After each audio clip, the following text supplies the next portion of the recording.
ಇವತ್ತು ಬೆಳಗ್ಗೆ ಮಾಧ್ಯಮದಲ್ಲಿ ನೋಡ್ತಾ ಇದ್ದೆ, ಗುತ್ತಿಗೆದಾರರು ಎಲ್ಲರೂ ಹೋಗಿ ರಾಹುಲ್ ಗಾಂಧಿ ಅವರ ಖರ್ಗೆ ಅವರನ್ನ ಹೋಗಿ ಭೇಟಿ ಮಾಡಬೇಕು ಅಂತಕ್ಕಂಥ ನಿರ್ಧಾರ ಮಾಡಿದ್ದಾರೆ ಅಂತಕ್ಕಂಥ ನ್ಯೂಸ್ ಓದ್ತಾ ಇದ್ದೆ ಬೆಳಗ್ಗೆ. ಏನು ಪ್ರಯೋಜನ ಇಲ್ಲ. ಇವತ್ತೇನಾದ್ರೂ ಈ ದೇಶದಲ್ಲಿ ಕಾಂಗ್ರೆಸ್ ಅಂತಕ್ಕಂಥದ್ದು ಉಳಿದಿದ್ರೆ ಅದು ನಮ್ಮ 7.5 ಕೋಟಿ ಕನ್ನಡಿಗರು ಕಷ್ಟಪಟ್ಟು ತೆರಿಗೆ ಮೂಲಕ ಕಟ್ತಾ ಇರ್ತಕ್ಕಂಥ, ಬೆವರು ಸುರಿಸಿ ಕಟ್ತಾ ಇರ್ತಕ್ಕಂಥ ನಮ್ಮ ರೈತರ ಹಣ, ನಮ್ಮ ನಾಡಿನ 7.5 ಕೋಟಿ ಕನ್ನಡಿಗರ ಹಣ ಚೀಲ ತುಂಬಾ ತುಂಬಿಕೊಂಡು ಹೋಗಿ ಇವತ್ತು ರಾಹುಲ್ ಗಾಂಧಿಗೆ, ಸೋನಿಯಾ ಗಾಂಧಿಗೆ, ಪ್ರಿಯಾಂಕಾ ಗಾಂಧಿಗೆ ನಮ್ಮ ಹಣವನ್ನ ಇವತ್ತು ಅರ್ಪಿಸ್ತಾ ಇದ್ದಾರೆ. ನಾಚಿಕೆ ಆಗಬೇಕು ಇವತ್ತು ಈ ಕಾಂಗ್ರೆಸ್ ಸರ್ಕಾರಕ್ಕೆ, ನಾಚಿಕೆ ಆಗಿದೆ. ಯಾವ ಕಾರಣಕ್ಕೂ ಗುತ್ತಿಗೆದಾರರು ಖುಷಿಯಾಗಿಲ್ಲ, BPL ಕಾರ್ಡ್ ಹೋಲ್ಡರ್ಸು ಖುಷಿಯಾಗಿಲ್ಲ, ರೈತರನ್ನಂತೂ ಲೆಕ್ಕಕ್ಕೆ ಇಟ್ಟಿಲ್ಲ. ಇವತ್ತು ರೈತರನ್ನಂತೂ ಲೆಕ್ಕಕ್ಕೆ ಇಟ್ಟಿಲ್ಲ. ಹೋಗ್ಲಿ, ಕನಿಷ್ಠ ಪಕ್ಷ ಇವತ್ತು ಲಾ ಅಂಡ್ ಆರ್ಡರ್ ಎಲ್ಲಿಗೆ ಬಂದು ನಿಂತಿದೆ?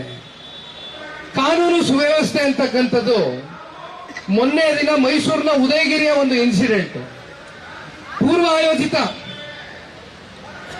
ಇಲ್ಲಿ ಬಹಳ ಜನ ಪೊಲೀಸ್ ಅಧಿಕಾರಿಗಳು ನಿಂತಿದ್ದೀರಣ್ಣ, ನಿಮ್ ಬಗ್ಗೆ ನಮಗೆ ಗೌರವ ಇದೆ.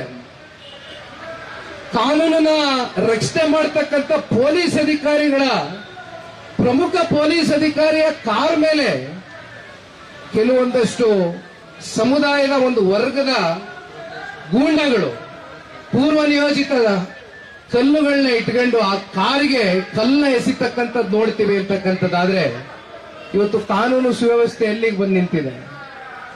ಹೋಗಿದ್ದೆ ಮೊನ್ನೆ ಭದ್ರಾವತಿಗೆ, ಕಾಂಗ್ರೆಸ್ನ ಶಾಸಕರ ಸುಪುತ್ರರ ಒಂದು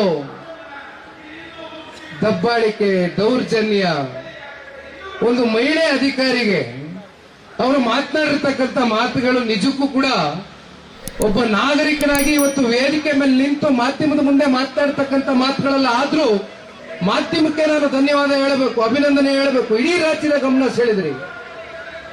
ಏನಾಯ್ತು? ದಯವಿಟ್ಟು ಅಧಿಕಾರಿಗಳಿಗೆ ಹೇಳ್ತೇನೆ, ಯಾರೋ ನಮ್ಮ ಪಕ್ಕದ ಮನೆಯಲ್ಲಿರೋ ಅಧಿಕಾರಿಗಾಗಿದೆ ಬಿಡಪ್ಪ, ನಮ್ಮವರೆಗೂ ಬಂದಿಲ್ವಲ್ಲ ಅಂತ ಯಾಕೆ ಕಣ್ ಮುಚ್ಕೊಂಡು ಕೈ ಕಟ್ಕೊಂಡು ಕೂತ್ಕೋತೀರಿ? ಎಷ್ಟು ವರ್ಷ ಈ ಅಸಹಾಯಕತೆಯಿಂದ ನಡ್ಕೊಳ್ತೀರಿ? ಬನ್ನಿ, ಬೀದಿಗೆ ಇಳಿರಿ. ನಿಮ್ಮ ಜೊತೆ ಜನತಾದಳ ಪಕ್ಷ ಇದೆ.